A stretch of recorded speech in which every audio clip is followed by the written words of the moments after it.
Este es la plataforma. Aquí están nuestros temas.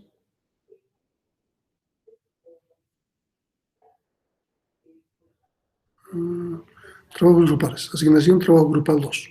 Ahí están los dos grupos. He utilizado la misma lista de grupos que tenían para su primer trabajo. Si ustedes han hecho algún cambio o hacen algún cambio, me avisan. Por ejemplo, aquí están algunas asignaciones de trabajo. ¿Cuál es la idea?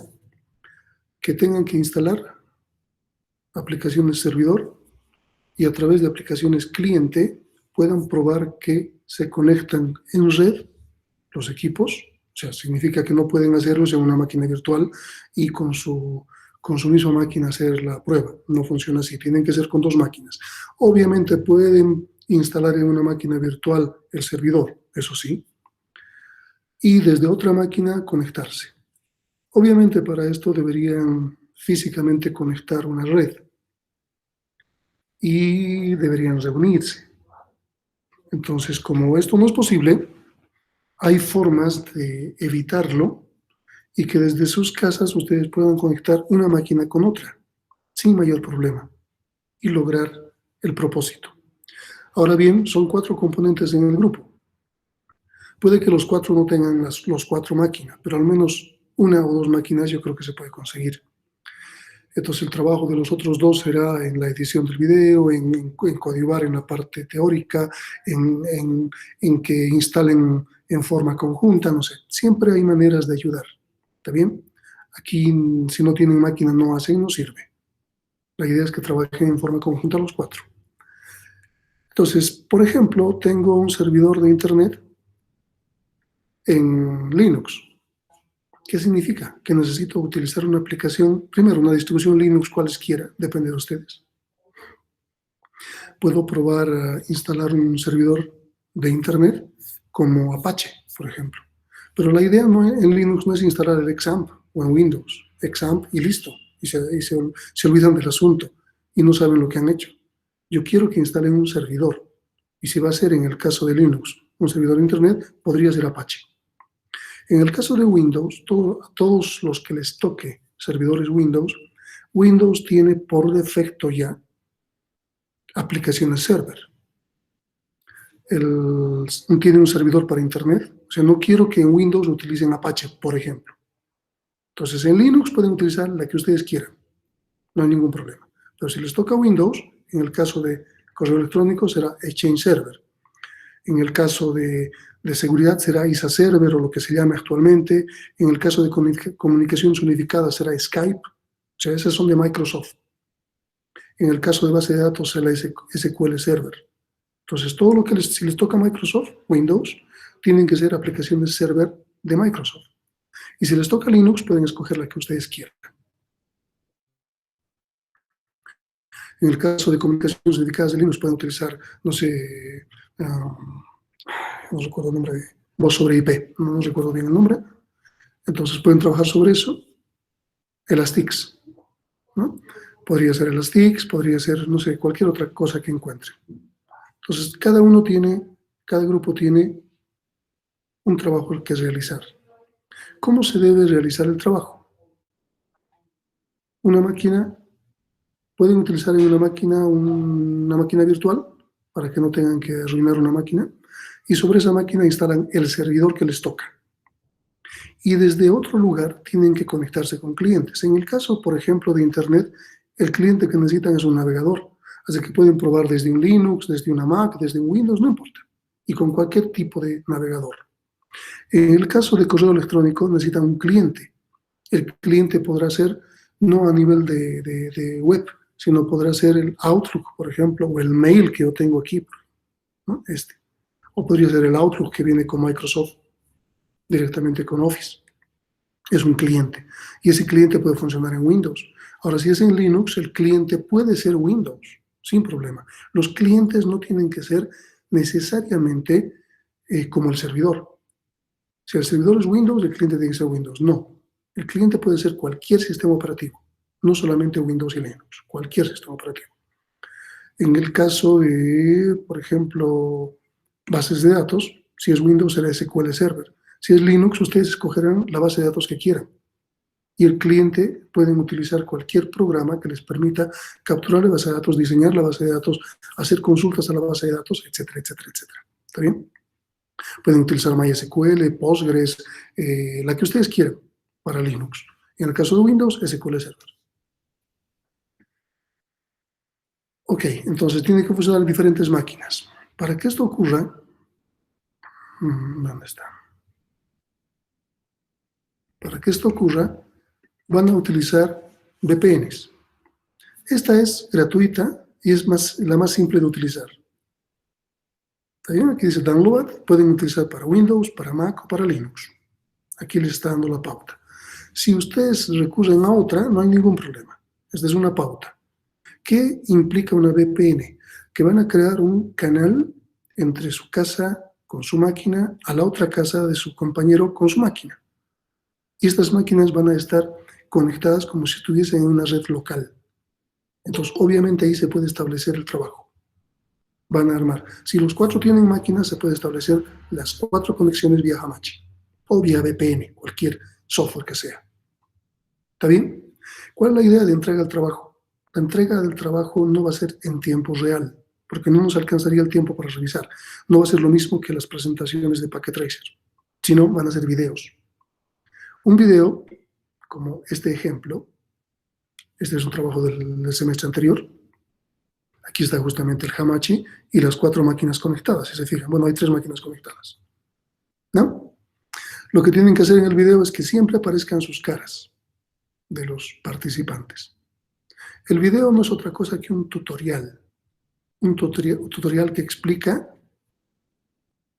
por ejemplo, la aplicación servidor que están trabajando. Si por ejemplo, es base de datos, entonces explicarán para qué sirve un servidor de base de datos y qué pueden hacer los clientes con la base de datos. Si es un servidor de Internet, explicarán qué es un servidor de Internet y qué pueden hacer los clientes navegando en ese Internet. Entonces, fíjense que aquí están hablando, cada uno está configurando. Entonces, como les decía, un tutorial. Inicialmente hacen una introducción y luego de la introducción, vamos a crear el nombre de este filtro. Luego de la introducción, lo que hacen es enseñar cómo se instala, enseñar cómo se configura y demostrar que funciona entre los diferentes clientes hacia el servidor. Esa es la idea. Cada uno puede utilizar, trabajar, actuar como un rol. El que va a instalar esto, el que va a configurar, el que va a probar, no sé, depende de ustedes, se organizan. Los 4 tienen que participar. Un solo video, de 20 a 30 minutos de duración. El video no me lo van a mandar, no lo van a subir. Yo les voy a pasar un formulario donde tienen que subir los enlaces del video. Solo los enlaces del video. Yo voy a publicar una vez que se califiquen de manera general todos los enlaces para que los tengan como referencia. Todos. Esa es la idea. ¿Dudas? ¿Alguna pregunta sobre el trabajo grupal? Inge, ¿para cuándo va a ser este trabajo la entrega? ¿Se entiende? No hay dudas.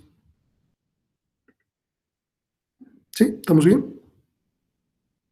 Inge, ¿para cuándo va a ser la entrega del trabajo? Perdón, he bajado el volumen. Otra vez, por favor. ¿Para cuándo será la entrega del trabajo? Ya, tenemos un problema al respecto. A ver, primero vamos a cancelar esto. Actualmente me encuentro sin servidor proxy. ¿Se puede ver mi calendario? Sí. Bueno, lamentablemente, la facultad hasta ahora no ha determinado el cronograma oficial y hay un cronograma tentativo que fenece el 24 de julio. El 24 de julio se tiene que haber entregado notas completas.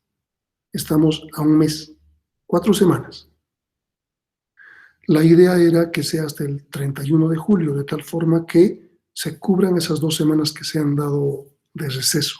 Pero, bueno, no vamos a discutir al respecto y mientras no sea oficial no podemos hacer nada. Pero vamos a trabajar sobre esta propuesta que nos han dado. Entonces, estamos a 28 hoy día. Esta semana nos va a dar para avanzar. Hoy día terminamos el tema de transporte Y empezamos mañana el tema de aplicación y nos va a dar máximo hasta el lunes 5 para terminar el tema de aplicación, con lo que terminamos nuestro contenido. ¿Qué implica? El día 9 es el parcial. Y el día 10, bueno, podríamos postergarlo hasta el día 12, la entrega del trabajo grupal. No tengo ningún problema. De tal manera que el 12 ya tengamos que calificar su examen, sus trabajos individuales y el trabajo grupal. El 13 y el 14 salen las notas completas. Bueno, el 16 para aquellos que no han alcanzado su nota, examen final. Y el 19 la segunda instancia. Entonces tenemos fechas de examen, 9, 16, 19. Entrega de trabajo podría ser el 12. ¿Alguna duda?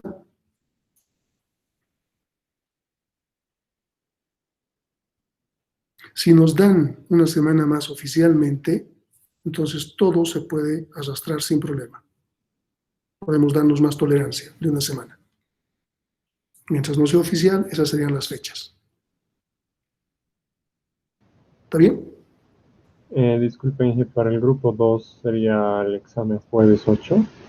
No, un solo día. Lo que vamos a hacer, no recuerdo, ¿no? Lo tengo en mi oficina.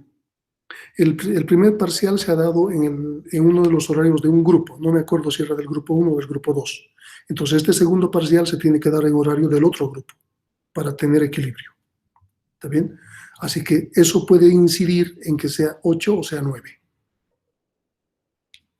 Porque estos días solamente pasamos grupos separados. El día lunes pasamos los dos grupos. Entonces, pero se tiene que cruzar.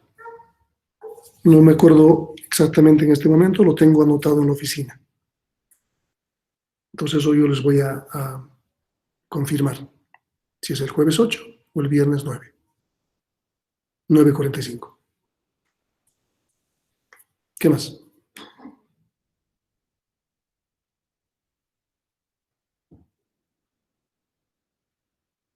¿Dudas? ¿Preguntas?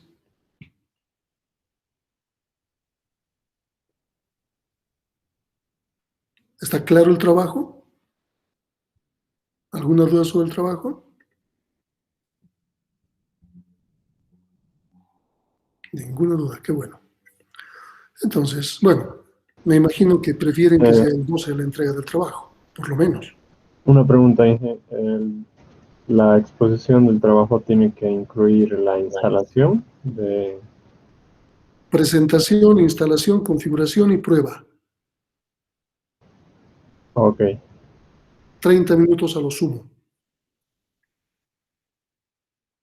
Si no tienen canal, pueden crearse un canal, eso no es problema en YouTube, y pueden subir el video.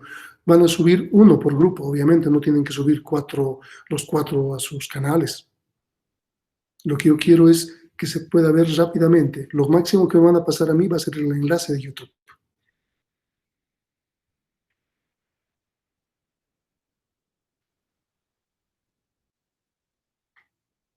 Prefiero que sea YouTube y no Drive. Ya saben, porque el hecho de que Drive no es para streaming y tienen que descargarlo en la práctica para poder verlo. Mientras que YouTube sí lo permite. Además que no necesita manejar 1080 filas de resolución, puede manejar 720. Tampoco utilicen menos de 720, porque no se va a notar algunos detalles como configuración. El trabajo se va a calificar en el sentido de que están mostrando algo como un tutorial, así que no tiene que ser una pantalla bien lejana y que no se note nada de lo que están haciendo. Tienen que hacer zooms, aproximaciones, pueden editar el video sin problema, no tiene que ser un video corrido. Pero que sea un trabajo creativo y que muestre en un tutorial cómo se instala un servidor, ya sea en Windows o Linux, y cómo se configura y cómo se prueba. Ya saben, para los que les toca bases de datos, Internet, web, como es el navegador de Internet, no quiero XAMPP, ni ninguna de sus variaciones. Tienen que instalar el software. ¿Qué más? El VPN pueden utilizar, ya les he dicho, este Hamachi, o pueden utilizar otro. Este ha funcionado bien el anterior semestre, pero si quieren pueden utilizar otro. No quiero que se reúnan en sus casas. Todo trabajo tiene que ser remoto. Las pruebas, los cambios, las modificaciones, las comprobaciones, las instalaciones, configuraciones, edición del video, etcétera, etcétera, etcétera. Todo tiene que ser remoto. Es un trabajo colaborativo. Tiene que funcionar el grupo. No va a haber defensa. La única defensa que va a realizar va a ser cuando yo revise el trabajo y califique en función de los elementos que le estoy diciendo. 4 elementos. ¿Estamos bien? Ok. Inge, 4 elementos, no solo es presentación, instalación y configuración. Ah, ya, sí, está bien, perdón. La prueba te faltaba. Sí, está bien, gracias. Ok, en la parte de instalación no necesitan la conexión, en la parte de configuración no necesitan el VPN, pero en la parte de prueba sí necesitan el VPN, pues, ¿no? Y obviamente cada una de esas 4 partes va a tener una nota de 0 a 25 puntos. ¿Cómo lo hagan? Ya saben que funciona. Es lo mismo que en el Packet Tracer. Les he calificado 4 cosas. La presentación, la topología, la configuración y la prueba. Y eso es la nota que les he puesto, separados. Ustedes saben en qué les ha ido bien y en qué les ha ido mal. Es exactamente lo mismo. ¿Estamos bien? Sí, está bien. Ok. Entonces, bueno, si tiene alguien alguna duda, mañana lo puede hacer. Mañana no voy a volver a presentar el trabajo, ya está presentado. Terminemos el tema. El tema termina con el protocolo UDP, que es un protocolo no fiable. Se llama protocolo de datagrama de usuario. Se dice que no es fiable porque manda y no le importa si lo van a recibir o no. Parece incoherente en el contexto de las redes porque las redes están pensadas en que todo tiene que llegar adecuadamente y no tiene que haber pérdidas. Sin embargo, el único protocolo que sí controla esto es el protocolo TCP. El protocolo UDP no lo hace. Entonces, podemos ver en este diagrama que los distintos datos que van a viajar, aquí fíjense que no se llama segmento. Una diferencia clara cuando se revisa bibliografía es que cuando hablamos de TCP se llama segmento y cuando hablamos de UDP se llama datagrama. Es decir, el mismo nombre que tenía en la capa de red. No ha cambiado. Entonces los datagramas se van a mandar en cierto orden, van a utilizar distintos caminos para llegar y pueden llegar en cualquier orden. Entonces, ¿quién tiene que reordenar eso? No lo va a hacer la capa de transporte. La capa de aplicación tendrá que tomar de alguna manera ese desorden y de alguna manera interpretarla. Lo que no pasa en el diagrama, en la capa de transporte con TCP. ¿Está bien? Aquí no se vuelve a ordenar. ¿Cómo llega? Se despacha, se recibe.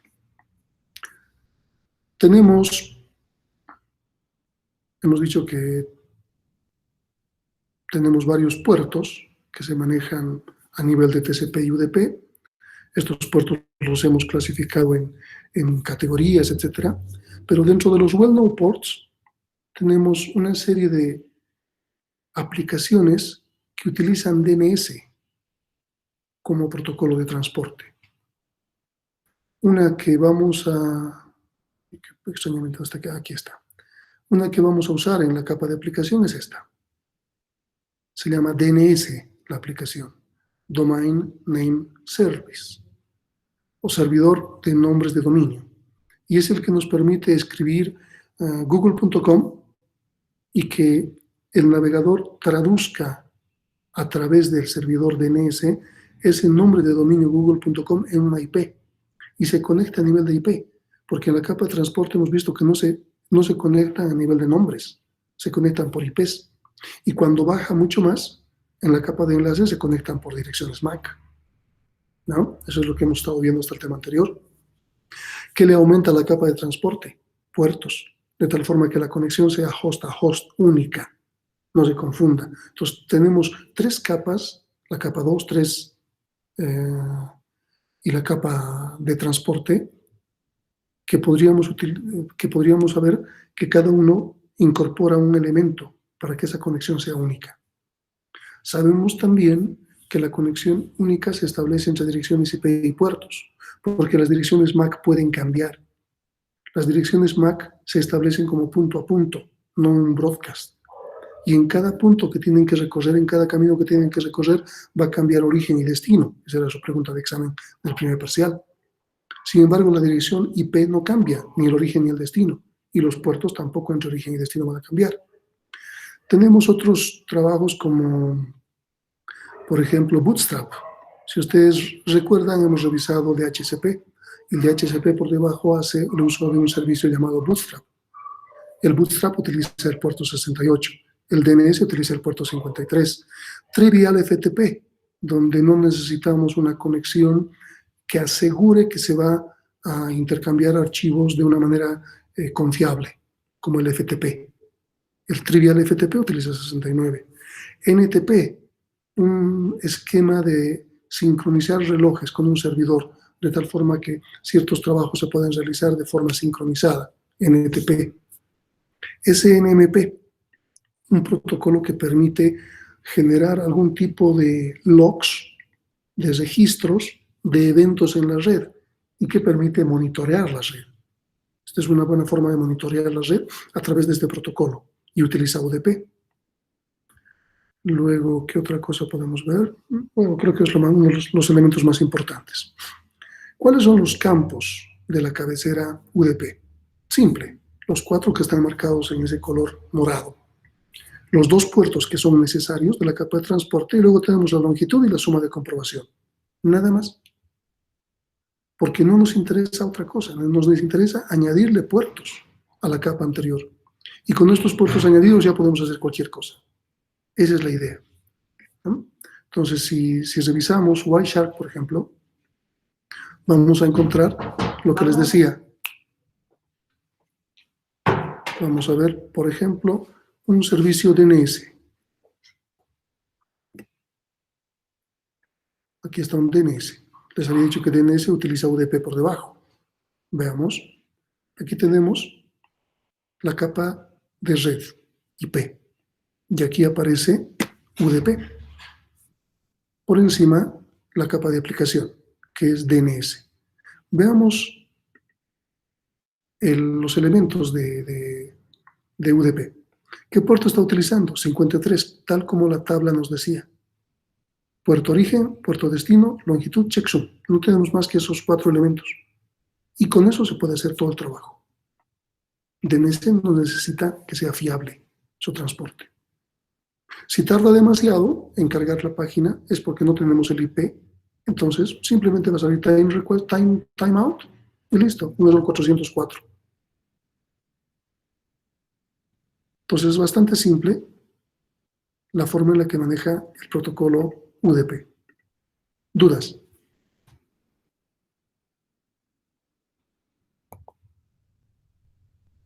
Nos faltaba algo muy simple. ¿Dudas? ¿Preguntas?